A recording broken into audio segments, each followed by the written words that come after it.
అహంకారం నుండి ఆనందానికి. ఒక చిన్న గ్రామంలో రాఘవ్ అనే పూజారి ఉండేవాడు. ఆయనకు వినాయకుడంటే చాలా భక్తి.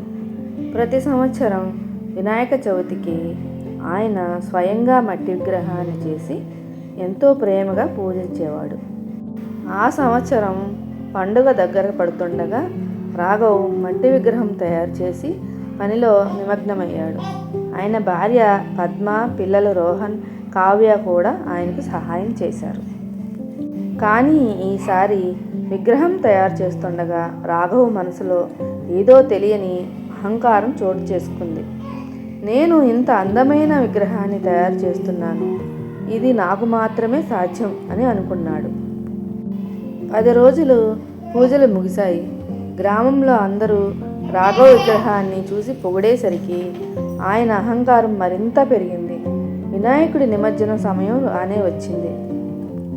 రాఘవ్ తన మనసులో నేను ఇంత కష్టపడి చేసిన ఈ అందమైన విగ్రహాన్ని ఎలా నీటిలో కలపడం, అది అసాధ్యం అని అనుకున్నాడు. అందరూ చెప్పినా వినకుండా వినాయకుడి విగ్రహాన్ని ఇంట్లోనే ఉంచుకుంటాను అని మొండిగా చెప్పాడు. అదే రాత్రి రాఘవ్కు ఒక కల వచ్చింది. ఆ కలలో వినాయకుడు ప్రత్యక్షమై శాంతంగా కనిపించాడు. వినాయకుడు, రాఘవ్, నన్ను నీ ఇంటిలో బంధించుకో. నేను కేవలం ఈ విగ్రహంలో మాత్రమే ఉండను. నేను సృష్టిలో ప్రతి మట్టి అణువులో, ప్రతి నీటి తుంపరిలో ఉంటాను. నా ఉనికి విగ్రహానికి అంకితం చేయబాకు. సృష్టి అనేది ఒక చక్రం. ప్రతిదీ పుడుతుంది, పెరుగుతుంది, ఆపై తిరిగి ప్రకృతిలో కలిసిపోతుంది. ఈ విగ్రహం నీ అహంకారానికి ప్రతీకగా మారింది. దానిని నిమజ్జనం చేస్తేనే నీ అహంకారం కూడా నశిస్తుంది.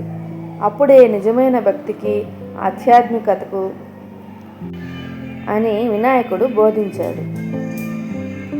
వినాయకుడి మాటలు రాఘవ్కు కనువిప్పు కలిగించాయి.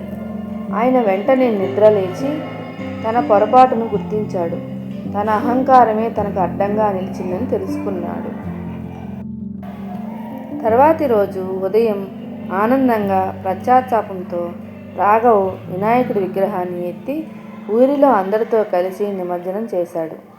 ఆ విగ్రహం నీటిలో కరిగిపోతుండగా రాఘవ్ మనసులో ఒక అద్భుతమైన శాంతి, సంతోషం కలిగాయి. ఆ రోజు నుండి రాఘవ్ వినాయకుడిని విగ్రహంలోనే కాదు, ప్రతి జీవిలోనూ, ప్రతి వస్తువులోనూ చూడడం మొదలుపెట్టాడు.